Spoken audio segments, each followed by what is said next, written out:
En nuestro país existe una ley que establece cómo deben recogerse las pilas, un elemento que resulta sumamente tóxico si es que no se trata debidamente, y de hecho que esta ley no está reglamentada y es por ello que no se da el tratamiento debido. Estuvimos haciendo un recorrido y viendo cómo se acumulan toneladas de estas basuras tóxicas y aquí les contamos más.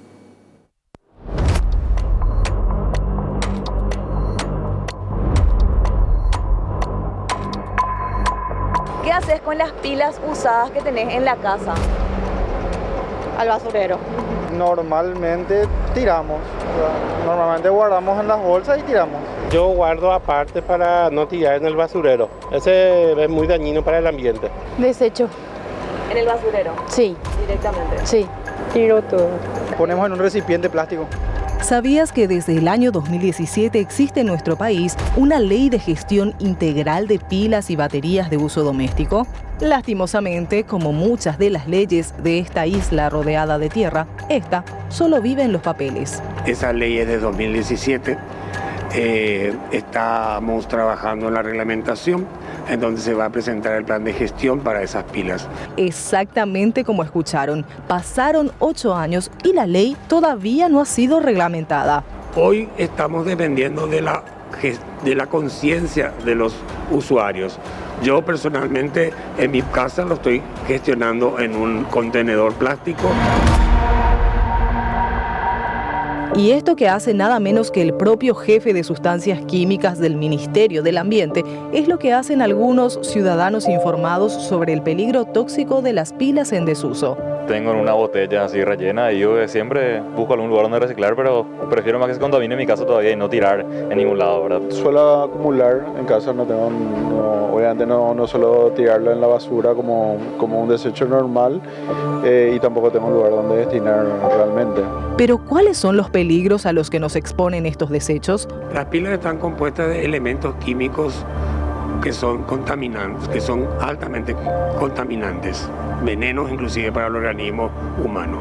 Tienen metales pesados que son bioacumulables, es decir, que se acumulan en el organismo cuando el organismo está expuesto a esos elementos químicos. Entonces, una disposición incorrecta de la pila, una pila pequeña, la 2, la 3A o la 2A, puede llegar a contaminar una gran superficie de suelo, por ejemplo, cuando ésta se descompone, o también de agua cuando está expuesta al contacto con el agua y se está disgregando. Contamina con elementos químicos de metales pesados que son tóxicos para el organismo, por todos los organismos vivos, sean animales y sean también seres humanos. Las principales sustancias tóxicas que contienen las pilas son mercurio, níquel, cadmio y plomo y representan graves riesgos para la salud si son liberados en el ambiente al momento en el que su envase se destruye o daña. Por ejemplo, el mercurio es un posible cancerígeno y es bioacumulable. El plomo puede dañar el sistema nervioso, los riñones y el sistema reproductivo y no se degrada. El litio es un neurotóxico y tóxico para el riñón. El cadmio es una sustancia cancerígena que si se respira a altos niveles produce graves lesiones en los pulmones e ingerirlo produce daños en los riñones. El níquel tiene efectos sobre la piel. Respirar altas cantidades produce bronquitis crónica, cáncer de pulmón y de los senos nasales.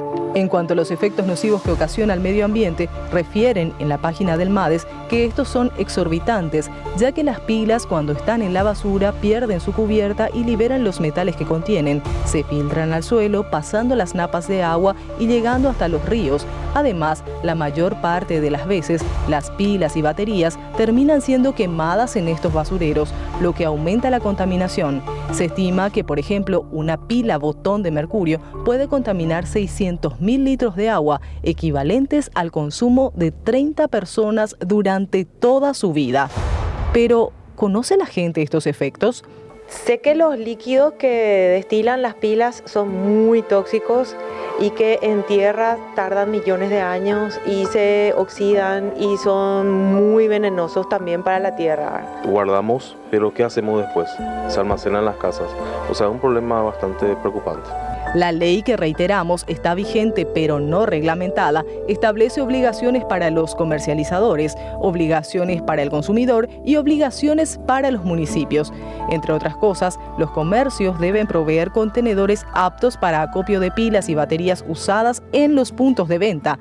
Los usuarios están obligados a desechar las pilas únicamente en estos puntos de acopio, nunca con los residuos comunes, mientras que las municipalidades deberán establecer mecanismos de recolección, transporte, tratamiento y disposición final. Hoy no hay ninguna legislación que obligue a los comercializadores, a los importadores de pilas, obviamente porque no hay pilas paraguayas ensambladas a nivel local, de tener los centros de acopio de las pilas usadas. Es eso lo que ahora el plan de gestión que va a ser puesto a disposición de la presidencia, el decreto de reglamentación, en donde se obliga que cada punto de comercialización de pilas cuente con su punto de acopio diferenciadas por tipo de pilas.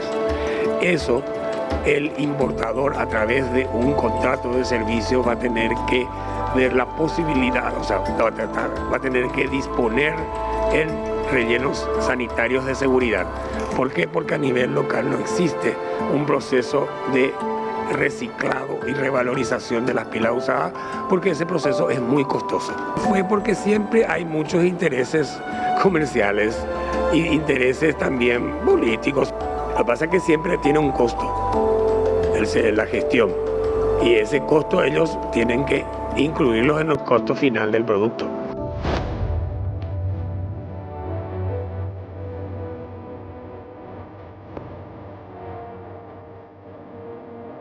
Una pequeña pila en cantidades importantes podría ocasionar un gran impacto negativo a la salud pública y al medio ambiente si no se la gestiona de manera correcta posterior a su uso. Una sola empresa de nuestro país, Tachi Ambiental, asentada en El Chaco, cuenta con las licencias para realizar un trabajo de contención de pilas usadas.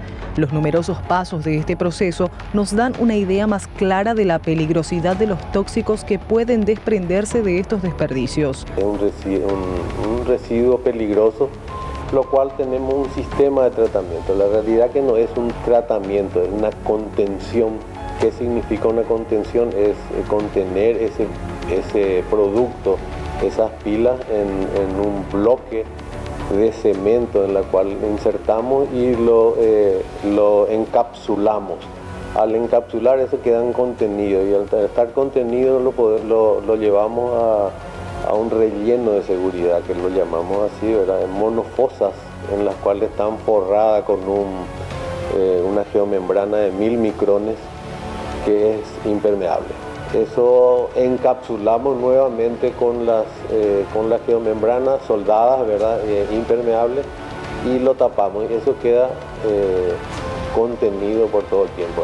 Resulta ser que estos bloques de cemento en la intemperie podría sufrir una fisura al material en sí, teniendo en cuenta que es cemento, y esa fisura podría liberar algún lixiviado que podría generar las pilas o baterías en su descomposición.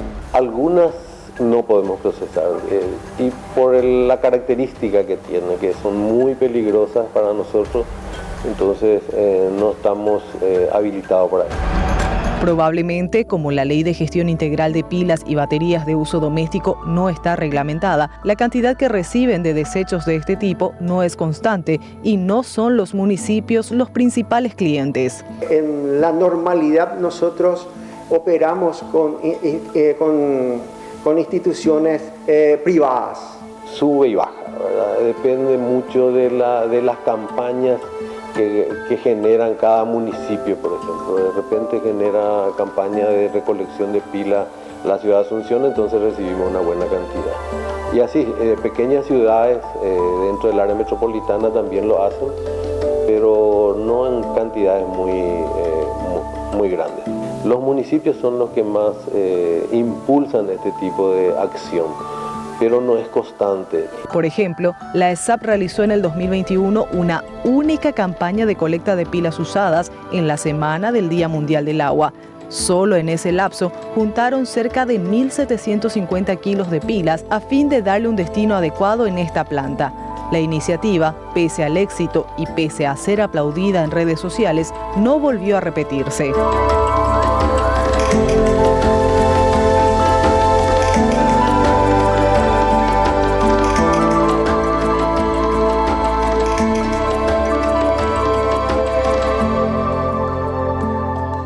Había un lugar donde se reciclaba, que era allá en Itanramada, y ellos evitaban que eso se mezcle con la basura común, pero resulta que la fiscalía a esa gente se le procesó y le condenó, que me parece totalmente absurdo. ¿Y qué pasa ahora que se le condenó? Ahora, ¿qué pasa con esa pila? Se van y se mezclan con toda la basura y contamina totalmente. O sea, genial, el resultado de la fiscalía es genial. Se refiere a don Rubén Figueredo, un activista ambiental que quedó en la memoria colectiva siempre que se habla de desecho de pilas, un llanero solitario, un Quijote que durante años no solo acopió pilas en cientos de tambores plásticos para no mezclarlas con la basura común, sino que también emprendió campañas alertando de los riesgos.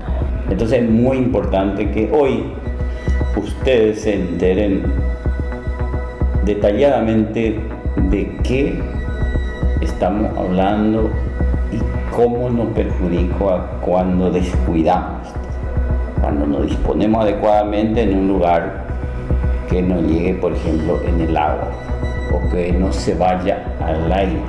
En el año 2014, Rubén Figueredo fue imputado por almacenar residuos de los cuales el Estado no se hacía cargo. Ocurrió incluso 3 años antes de que siquiera existiera en nuestro país la ley de gestión de pilas. Estoy preso acá, Raúl. Estoy preso y ya fui imputado por la fiscal del medio ambiente, la abogada Sara Torres, y por juntar pilas. Desde entonces, recorrió los tribunales en una especie de viacrucis que terminó con su condena en el año 2017, aunque la pena fue anulada después por la Cámara de Apelaciones. Nunca se dictó aún la reglamentación de pilas fluorescentes y baterías, cómo tratarlas, y sin embargo a Rubén lo están acusando de transgredir esa norma. Pese a todo, la preocupación de Rubén Figueredo sigue, porque al peligro de las pilas se suma ahora y cada vez más el peligro de la basura tecnológica, que no tiene establecido un protocolo de desecho. El mismo componente o más todavía tiene la basura tecnológica, que es la computadora, las placas electrónicas, todo lo que es la informática, ¿verdad? Y hoy en día se está tirando, no porque no hay donde disponerlo. Y va a los basurales, a las cateuras, no sé dónde llevan todo, pero no hay una disposición. Eso es gravísimo porque en muy pocos países no entienden todavía que esto no hay que disponer en las basuras comunes. Mientras tanto, al menos la mitad de las casi 150 toneladas de pilas acopiadas por don Rubén y su fundación Itanramada, ubicada en el exacto límite entre los municipios de Lambaré y Asunción, pilas que llegaron hasta allí de todo el país, lotes enviados por instituciones públicas y empresas, e incluso remesas dispuestas por orden judicial y fiscal, se deshacen a la intemperie esparciendo sus componentes. Lambaré tiene todavía acá aproximadamente unos 20 toneladas de pila y en desuso y también basura tecnológica. Y eso siguen acá, no sé por qué, porque fue emplazado la municipalidad de Lambaré para que también retire todo lo que es de Lambaré. Y bueno, hoy en día están acá y no sé, la otra partida que se llevó todo en Villa Aye, ¿verdad? Pero estos siguen acá y estuvieron en la municipalidad la última vez y dijeron que sacaron el presupuesto y no tenían el recurso para que se lleve de acá. La municipalidad de Lambaré. Lambaré. La Municipalidad de Asunción, emplazada por la Fiscalía, retiró en el año 2014 las pilas que estaban en la zona correspondiente a su territorio. En 2017, la Administración Municipal de Lambaré hablaba de falta de presupuesto, pero que en los próximos días realizarían un nuevo intento. Nos presupuestaron 400 millones más o menos para proceder al traslado y la disposición final de esos elementos. Pero en ese momento nosotros no disponíamos de ese presupuesto para realizar ese trabajo. Ahora en estos días vamos a reactivar eso, ¿verdad? Vamos a ver un poco qué posibilidad hay con el nuevo presupuesto. Pasaron 8 años de esta promesa del municipio lambareño. 8 años. Los mismos que han transcurrido desde la vigencia de una ley integral de gestión de pilas y baterías de uso doméstico, que prácticamente es letra muerta y que las actuales autoridades del MADES también aseguran reglamentar pronto. Y si bien el problema de las pilas parece un problema minúsculo ante todas las catástrofes ambientales que nos acechan, la manera en la que se aborda esta cuestión aparentemente pequeña nos da la pauta de la omisión y dejadez con la que podrían estarse tratando otros temas, por así decirlo, más grandes. Hoy con esta administración estamos volviendo a remitir el borrador para a consideración de la presidencia para un decreto reglamentario del plan de gestión que contempla la gestión y las responsabilidades de los importadores, comercializadores y usuarios finales de pilas. Mientras, con la misma facilidad con la que el viento se lleva las palabras, también se lleva y esparce los tóxicos desprendidos por estas pilas en descomposición al aire libre, a la vista de todos. Probablemente el veneno emanado también esté penetrando en el suelo, y aunque eso no sea visible, ojalá no actuemos recién cuando los graves efectos sí lo sean.